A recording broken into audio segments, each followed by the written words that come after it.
Optimal health for high performers. This is the Health Upgrade Podcast with Dr. Nawaz Habib.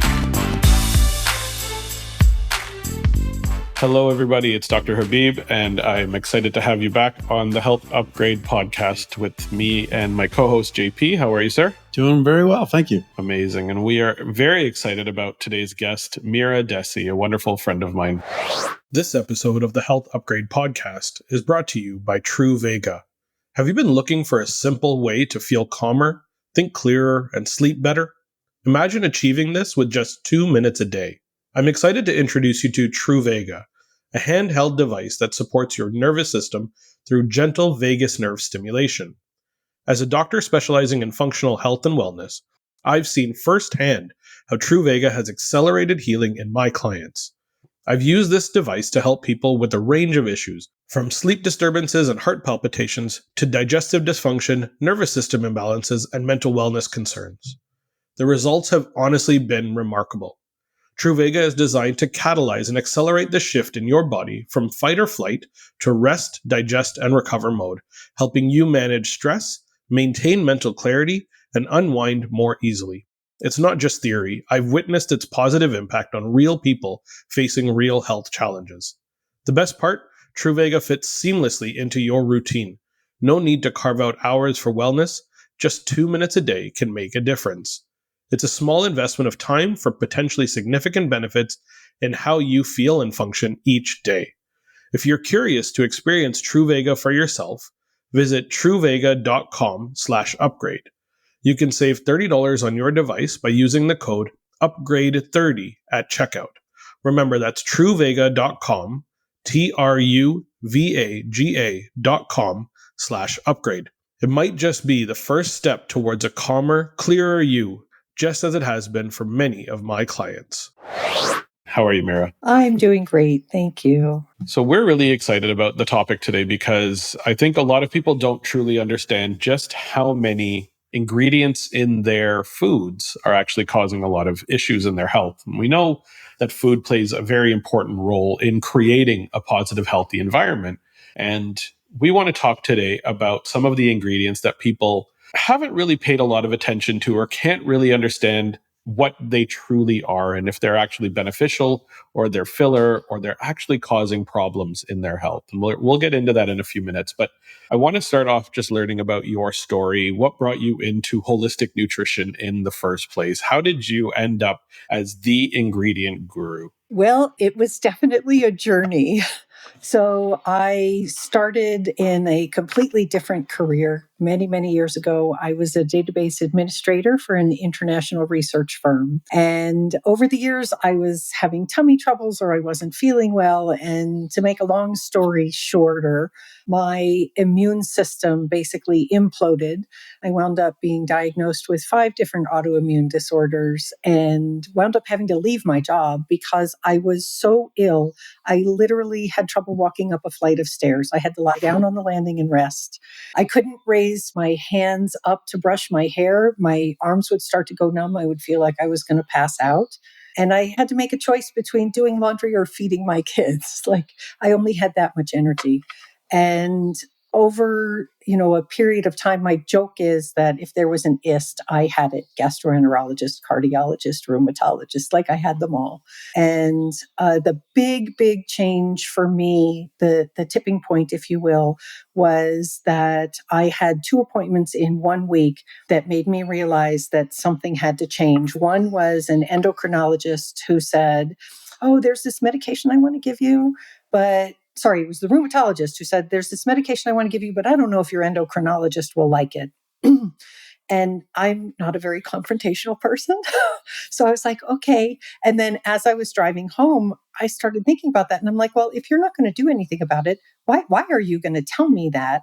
And 2, aren't you both doctors? Don't you people talk to each other? The answer, of course, is no, they don't. And then a couple of days later, I saw a new to me cardiologist. And I thought, being new to my health journey, he would want to hear everything. And so I came in prepared to share, and I started talking, and he went, Mrs. Dessy, you are getting older. Now, in his defense, he looked like he was about 12 and probably just graduated from medical school. But I was only 42, and this man was willing to consign me to a sofa for the rest of my life. And that just pissed me off. Like, that was what lit a fire under me. And I went home and I called the insurance company. And to this day, occasionally I apologize to the woman who answered the phone. I have no idea who she is, but years of pent up frustration and pain and anguish came out, and I just started screaming at this woman. And essentially what they did was they gave me something called an executive checkup. And I went to the Cleveland Clinic. You get a gateway doctor, and then they have you see a whole bunch of specialists. And every day they all meet, all the new people come on the team, and everybody meets and everybody talks about you. And then in the morning, you see your gateway doctor who shares the information. And it's about 4 days. I came home with some changes. The two biggest changes that I came home with were, one, I needed to be more proactive about my own healthcare. If I wanted doctors to talk to each other, I had to hand carry my records to them and say, you will look at this. And the other thing is, nobody talked about my food. It was all about medicine and therapy and different kinds of practices, but none of it was about food.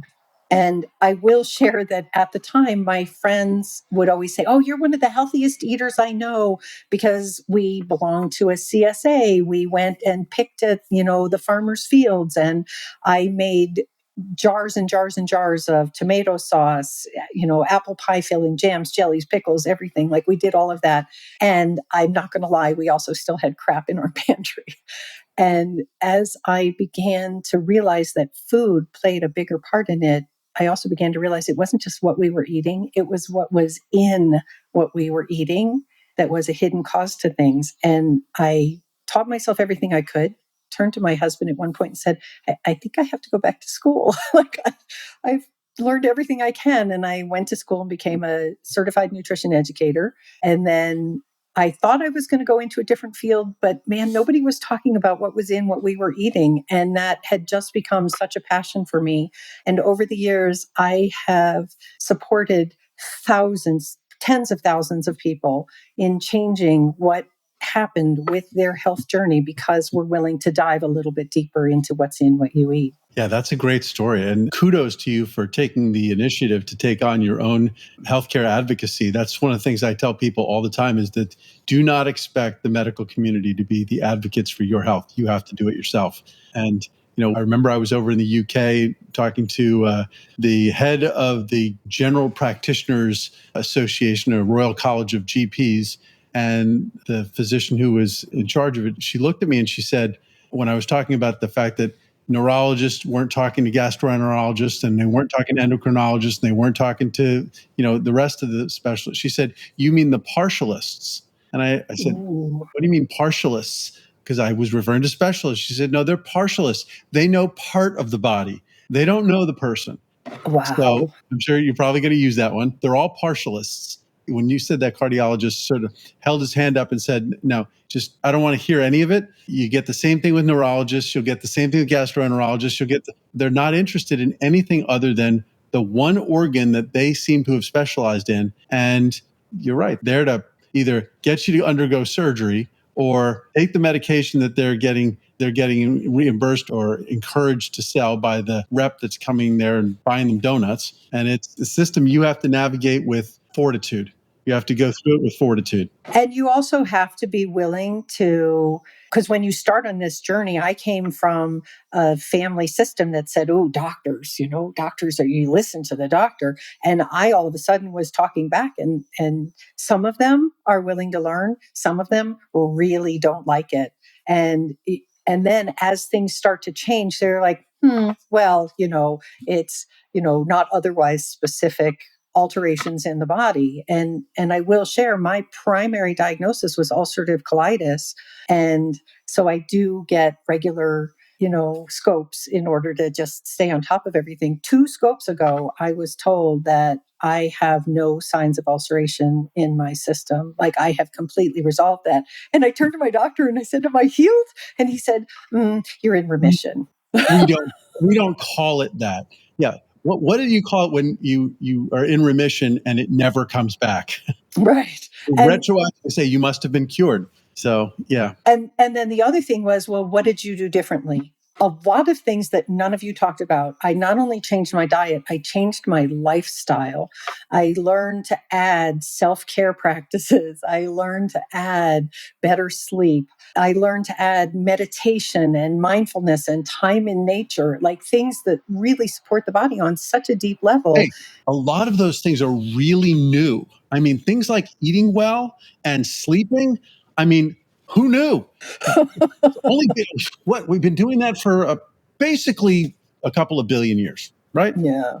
Yeah, it's Yeah. pretty But it's an pretty. eye-opening concept to a doctor. It is, sadly. You know, I think that the topic of what ingredients are causing us harm is such a hot topic right now.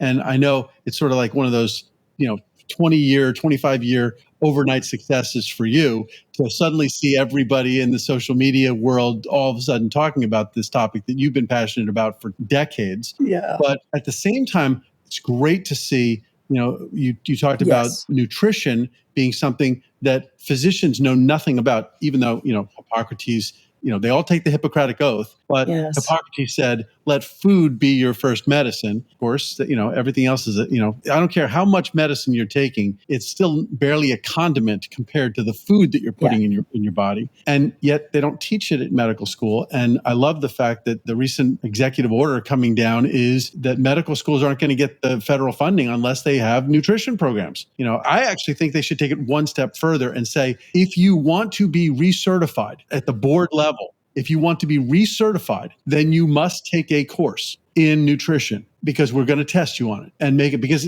just having one class of physicians coming out of medical school, having learned it in a classroom isn't enough. That's a good start, but it's not enough. And I always ask people who are medical doctors or who have family members who are medical doctors, how much nutrition education did you get? Just because I'm curious.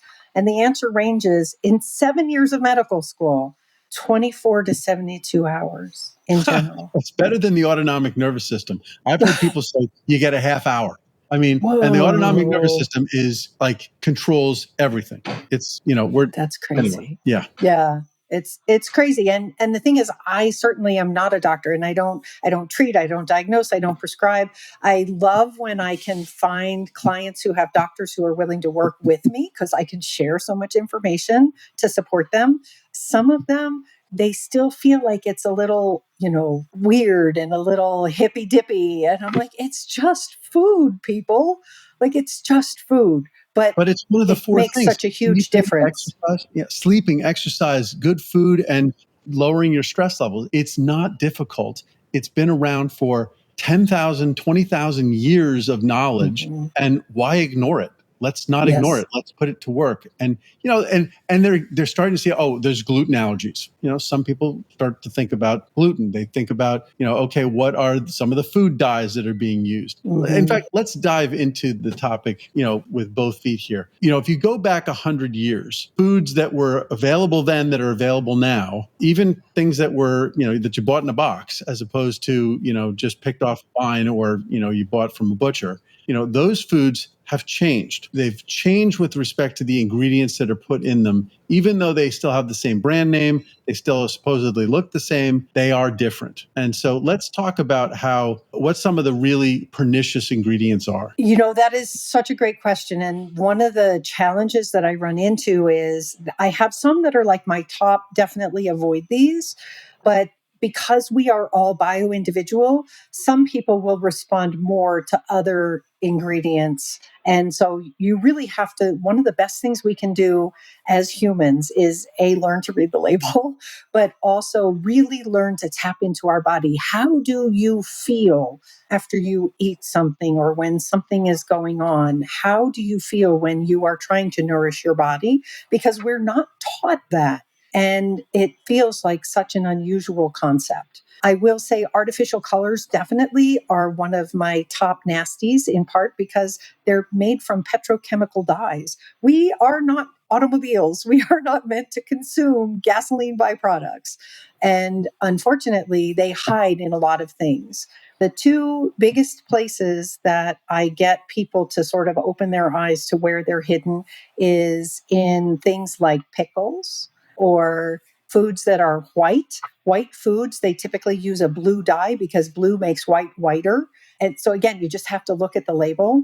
And then the other thing is personal care products, because a lot of people tend to forget if you are putting it in your mouth, into those sensitive tissues or on your skin, it can from there migrate into your system and have an issue. Yes, you absorb it. And so artificial colors in everything need to be removed from the home, in my opinion. That's a great start. And that's certainly with a lot of social media activism right now about it. But let's talk about some of the other things that, like, as you said, if you have a nut allergy, it's pretty obvious you shouldn't have nuts. Those are sort of extreme examples of things where it's individual. But I think it's really kind of a key thing for us to understand when you have a response that you don't really recognize as being tied to your food. What are some of those? Well, funny enough, one of the biggest ones that I think people don't realize, and this is a very sneaky ingredient in food, is MSG. Everybody thinks about MSG as like, oh, Chinese food. And funny enough, like you don't find it in Chinese food anymore. They got rid of it because everybody was complaining about it.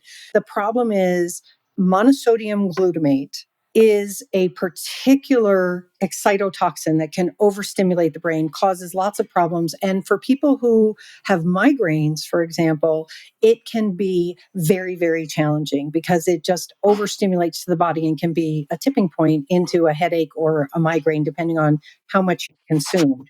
The big challenge is that it also hides under a lot of different things because there are a lot of high glutamate additives that are very similar to monosodium glutamate. So like anytime you see the word hydrolyzed, that's definitely a good one to avoid. Autolyzed is another one. And then for a lot of vegetarians, unfortunately, textured proteins. They're made from soy, so they tend to be used as meat alternatives. But in the processing for that textured protein, it opens up the glutamates and makes it more available to the body, which is not something that we want. And then for moderate alternatives, we have things like anything malt. And I have to tell you, obviously, for the people who have to avoid gluten, they avoid malt because it comes from barley. But for people who have headache architecture of whatever type, malt is not your friend because it is something that is a moderate glutamate additive. And then many of the natural flavorings, natural cheese, natural chicken, those also open up glutamates, and that's not a good choice either. And those are hidden. People don't look for those in their food. Yes, diving right back in. Glutamate, just for the people who are out there listening to this, glutamate is a neurotransmitter. It is the excitatory neurotransmitter in the central nervous system. And, having done migraine research quite extensively, when you talk about the initial stages of triggering a migraine, it oftentimes includes a rapid escalation in the expression of glutamate. So you're getting a lot of release of glutamate in areas that are involved in pain processing in the base of your brain, in your brainstem. So that's why migraineurs oftentimes will find that, it used to be that you go out for Chinese food and then they have a migraine. So exactly the same thing we're talking about now with monosodium glutamate being not necessarily listed as it on the label, but it's used in the processing of food. And it has lots of, but not so much from the human consumption standpoint. You mentioned something earlier, Mira. You mentioned these meat alternatives and the malting process and the fact that soy protein and whatnot is being utilized as a meat alternative. What are your thoughts on things like these Beyond Meat, Beyond Burgers, things like that? And I know we're going into it deep, but I have an issue with this personally. I know how heavily we're processing things to make it seem like something that we're taking out of our diet. But these things, are they actually good for us in any way? They are not. I am so glad you asked. I am completely opposed to Beyond Meat, Impossible Burger, Impossible Chicken, all those things. And part of the reason is, and here's the thing, I get it. If you are someone who chooses not to eat animal products, you want something that has that mouthfeel or you miss that flavor or whatever.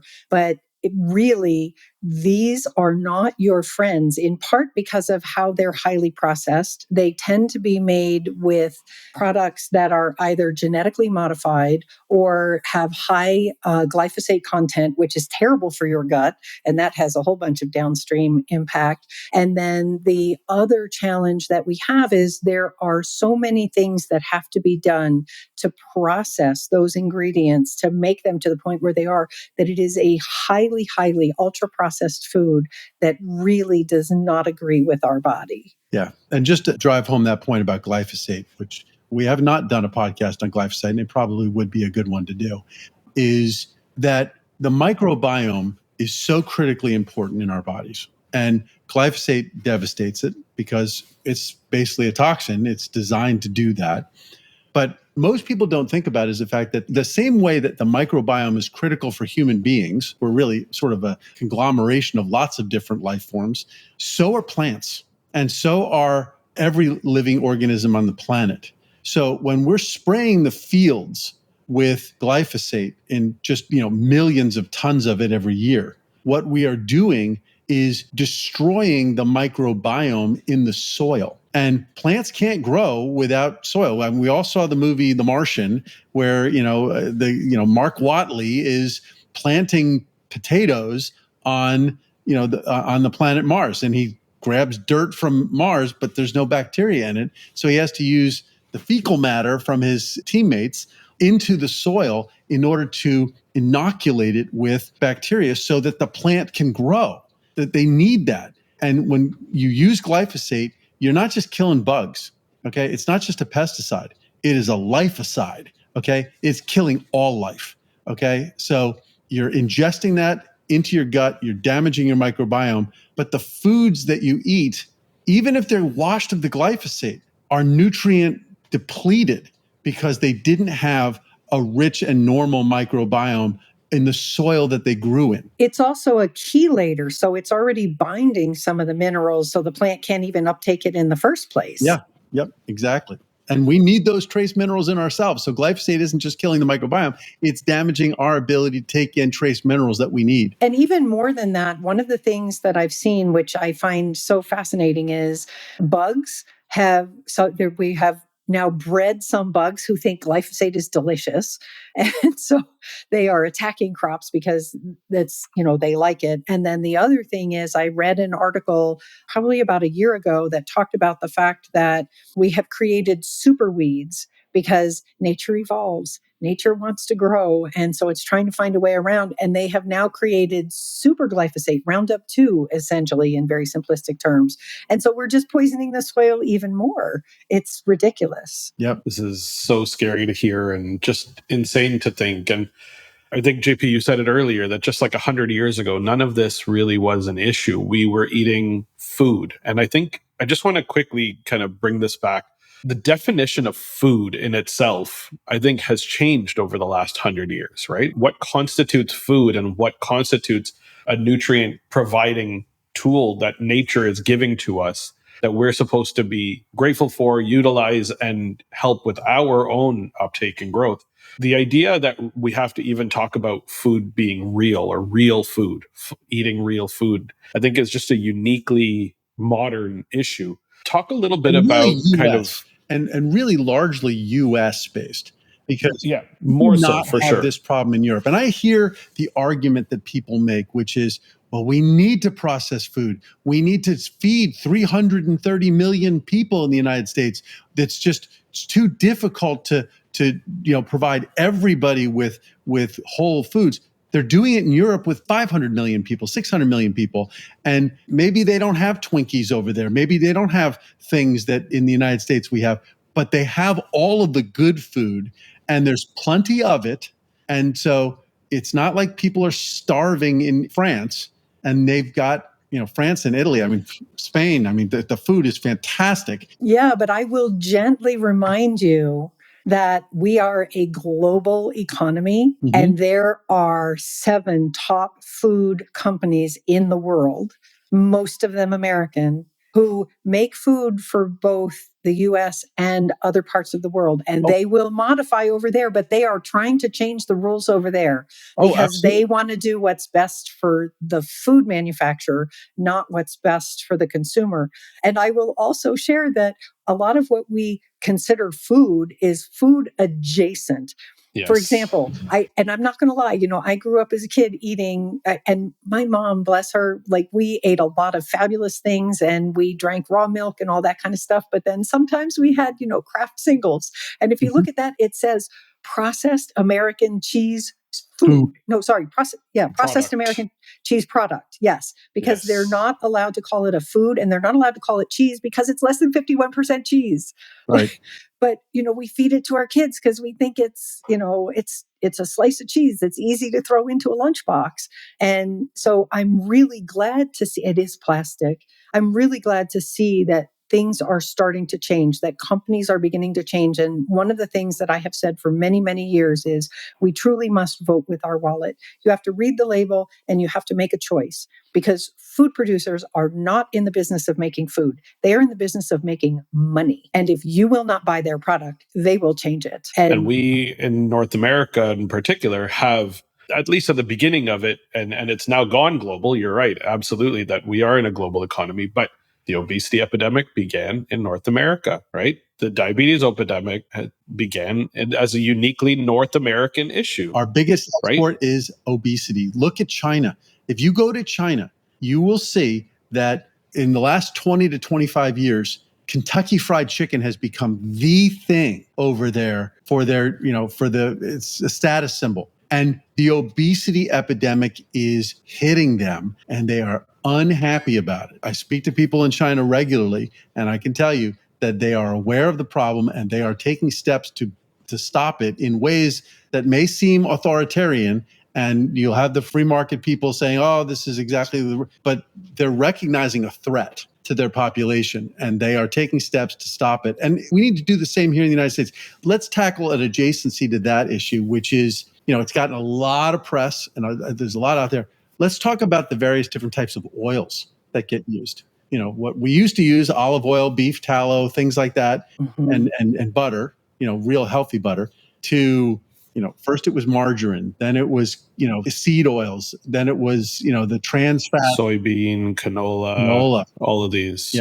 We know how incredibly inflammatory they are. What's your perspective and what's your, what knowledge can you drop on our audience here? I love that we're bringing this topic up because I know so many people are really beginning to pay attention to the fact that, again, this is one of those foundational things that we don't look at. What are you cooking your food in? Or what oils are being used to create your food? And I will start by saying we have to look at like the true foundation of it, not just what it is, but how it's created. Because everybody goes, oh, olive oil is great.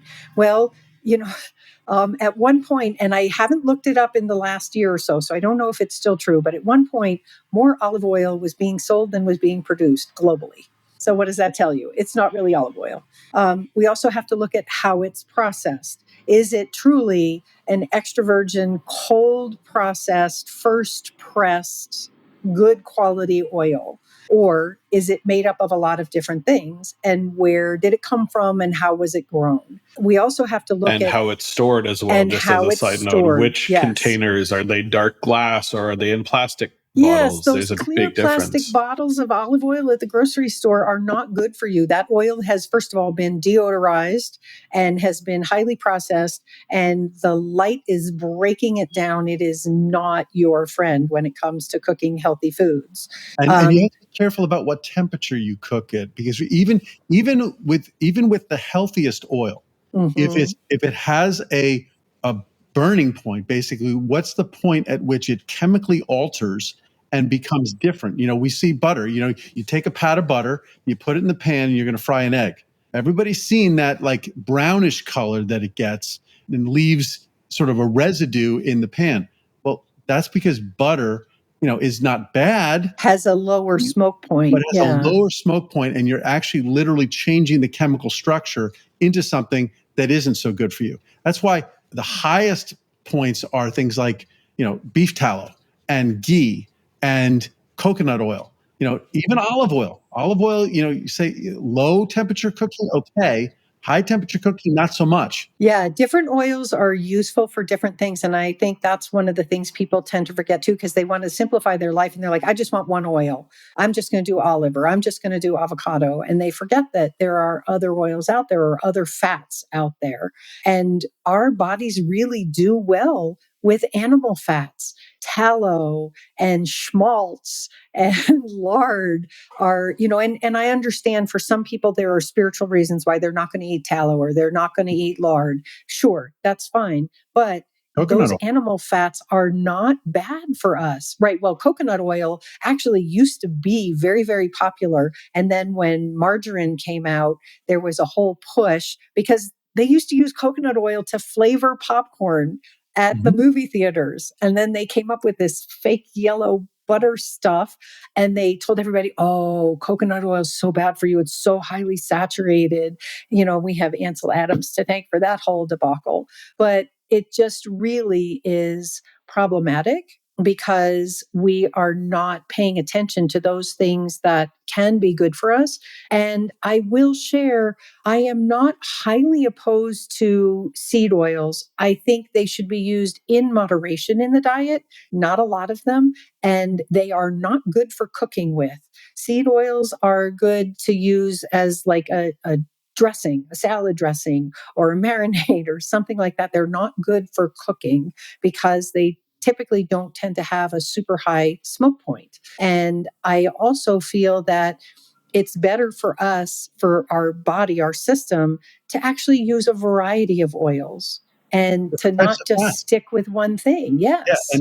and I think in the United States there's such a balance shift or out of balance shift away from the good fats and the good omegas that it's probably best if you avoid them because you're going to get them anyway, and maybe over index on the omega-3s and the saturated fats that we need. I'm a big user of beef tallow. I know, obviously, as you said, for some people, and I think you meant to say Ansel Keys, not Ansel Adams. Sorry, Ansel Keys. Yes, Ansel Adams was fabulous pictures. But yes, Ansel Keys. And the other thing that I did want to share is seed oils are different than vegetable oils. I am not a fan of vegetable oils, corn oil, canola oil. Those are not good for us, not just because they tend to be highly genetically modified crops, and so therefore sprayed with glyphosate, but just our body does not do well with those. And so we really need to pay attention to how we're cooking the food that we're putting together, whether you're cooking or baking or doing grilling, whatever.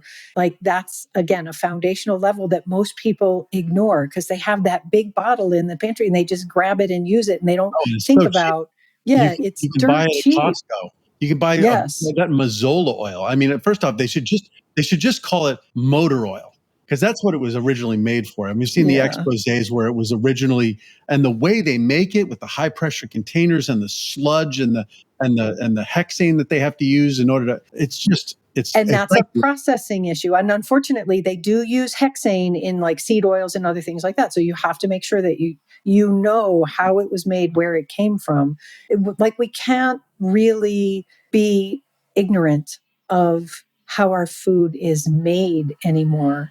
We used to be able to trust it, but over the years, we just slowly gave that responsibility over to the food companies, and I've seen so many wonderful books and articles that talk about the fact that a lot of it started somewhere around the 1940s as more and more women had to, go to work because the men were off at war and they had less time to prepare meals and to do all those things.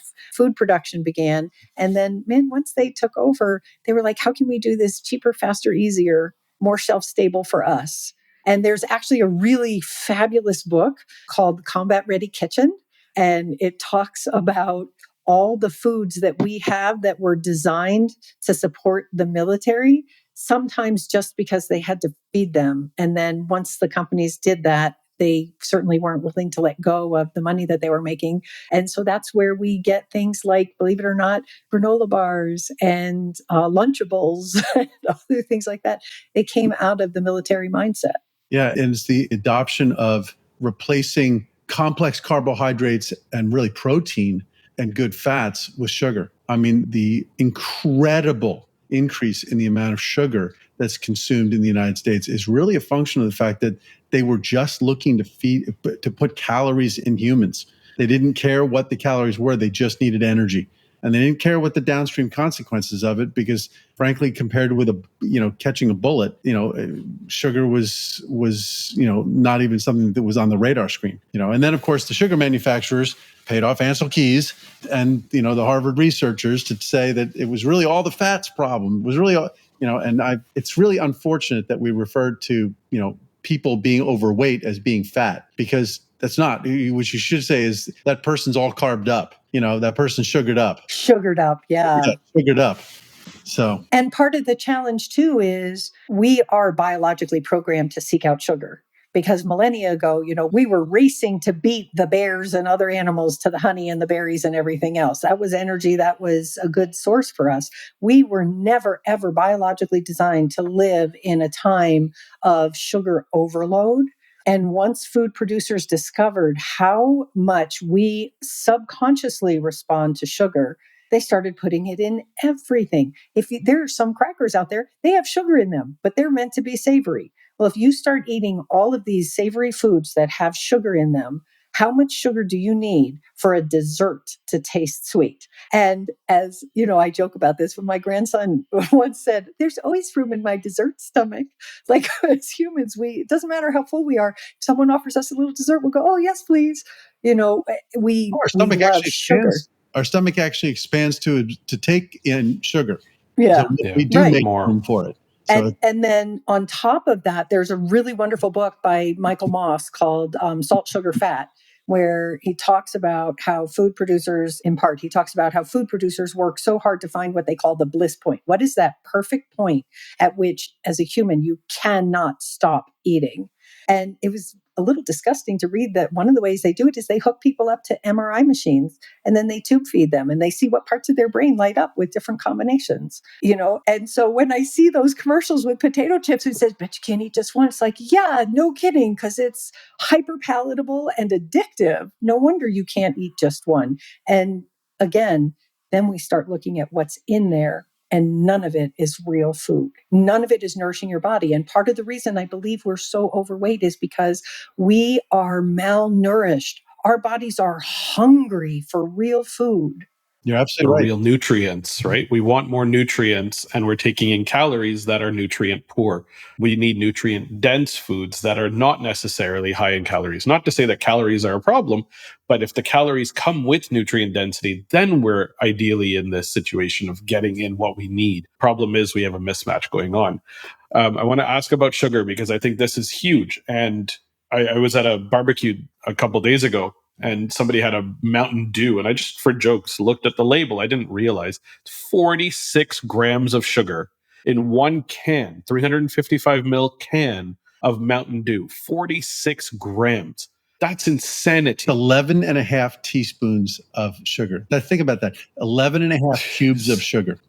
It blew my mind when I saw that. I need to ask you, because I think this is where a lot of people miss where these things are making their way in. Drinks, soft drinks in particular, but drinks and sauces. Let's talk a little bit about the ingredients and some of the names that are given to sugar that are a little different than just straight up sugar, not realizing that you're getting sugar in. And I love that you're talking about this because unfortunately, many beverages out there are nothing more than liquid candy bars. And especially, it makes me so sad when I go by like a popular coffee chain and you see, and there's several of them, so I can't name just one. And you see all these teenagers standing around outside with like their frappuccinos or their whatevers. And it's like, okay, maybe as a super special treat once in a while, but these kids are, sucking down one a day, two a day, all the time. And sure, they're young enough right now, but give them a year, give them 2 years, and all of a sudden they start gaining a little bit of weight. And then they also start developing internal damage that you can't see. Your liver starts to respond, your stomach, it just is so awful. Pancreas. And yes, your pancreas, absolutely. And one of the big challenges is, well, so there's two challenges to that. One is that food producers have sort of glommed on to the fact that people are being a little more cautious about sugar. So they start using lots of different kinds of sugar in something so that they can list it on the label in decreasing amounts, because the ingredient panel is listed in order of volume.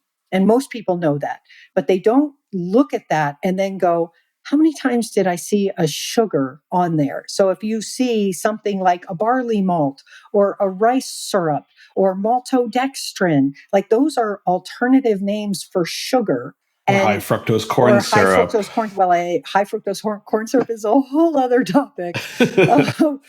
But yeah, so high fructose corn syrup is bad. Agave nectar, actually, if we're talking about high fructose corn syrup, everybody knows fructose is bad for you. The only organ in your body that can process it is the liver. If you take in too much, you get fatty liver disease, not good for you.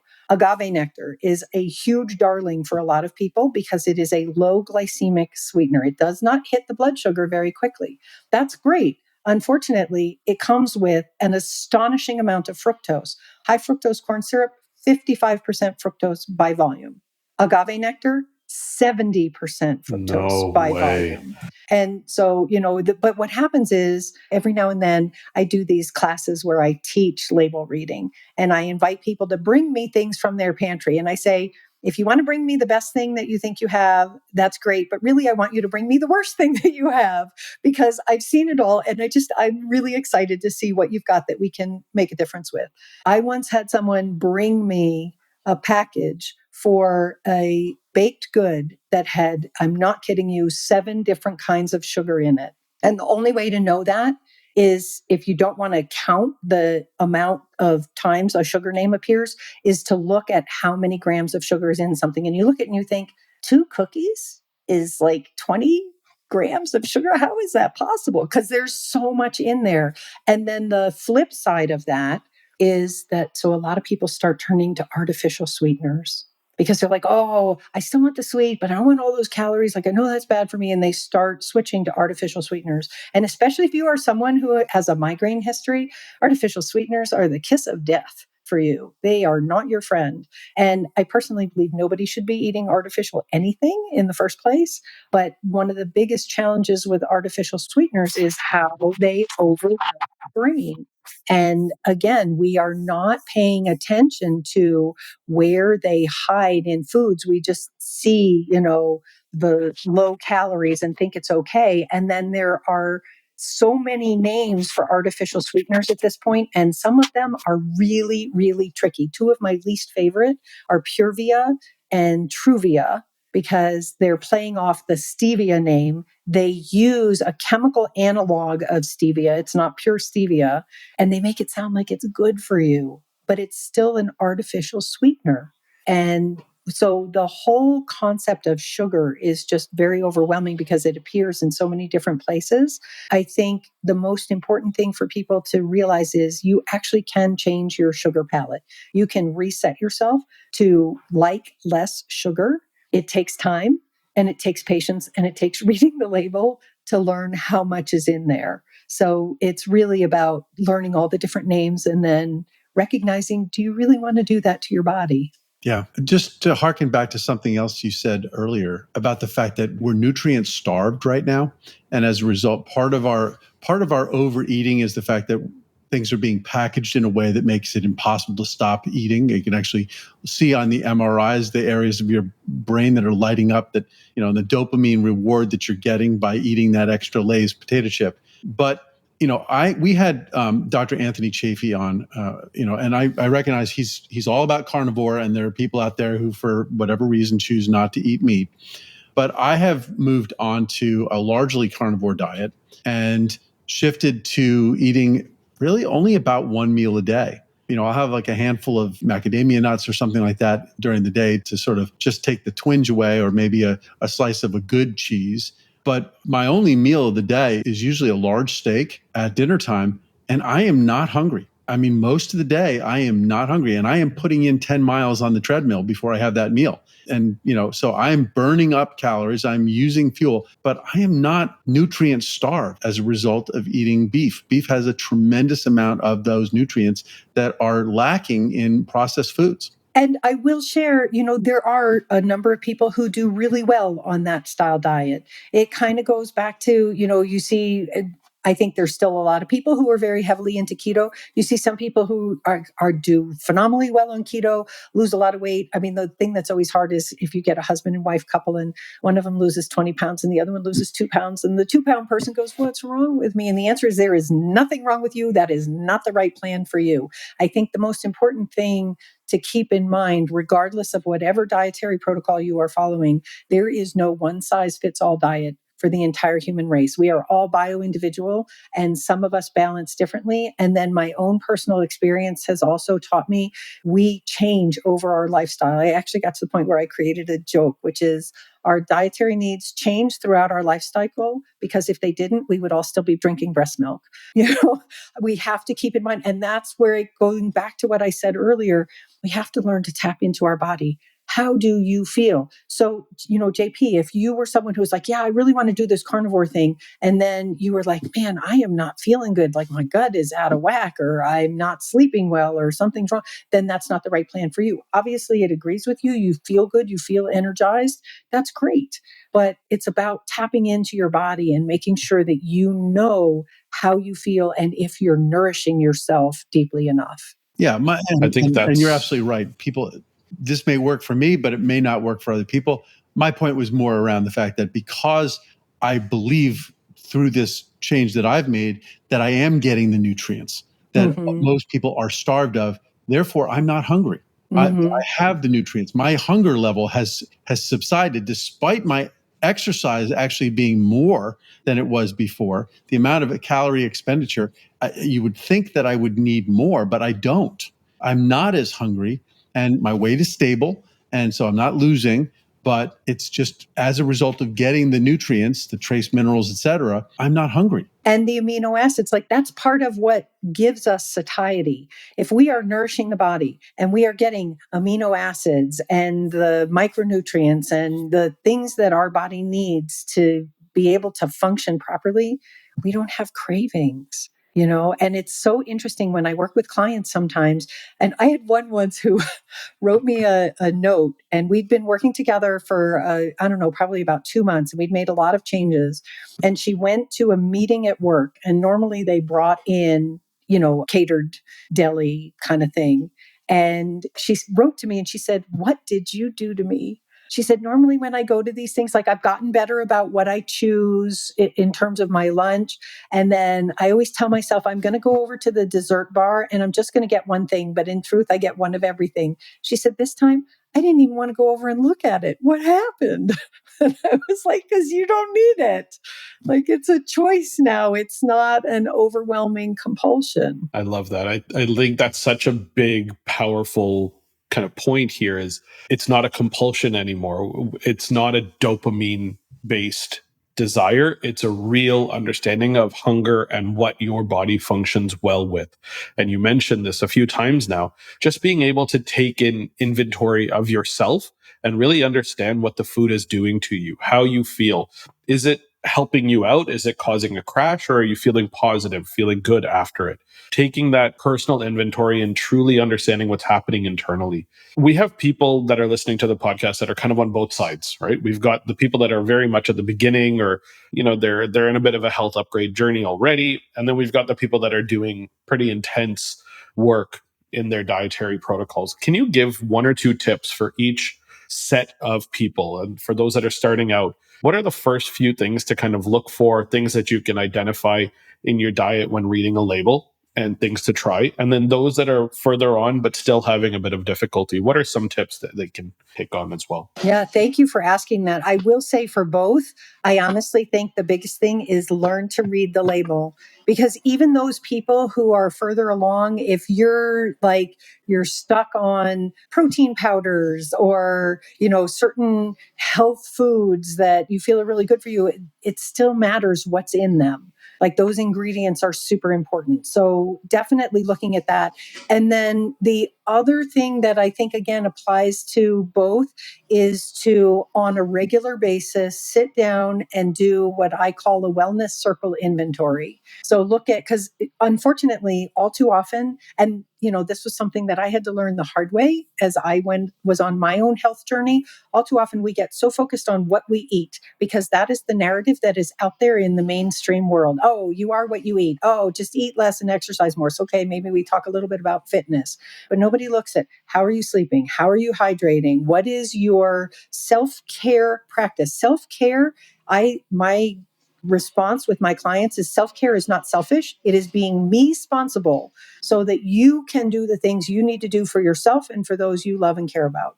If you put yourself last on the list always, you will burn yourself out. And then on top of that is having some kind of a mindfulness practice, whether you are a person of faith and it has to do with prayer or spirituality, whether you're someone who wants to meditate, whether you're someone who has something else. And then the last one is nature. How much nature time are you getting? Again, as human beings, we are designed to get nature. And even if you live in a city, there is a way to have a nature connection. There is a park that you can go to. You can grow some plants. Like there are things that you can do to interact with nature. And there are even studies that show patients in hospitals who have access to nature get better faster, because that is a key component to our holistic wellness.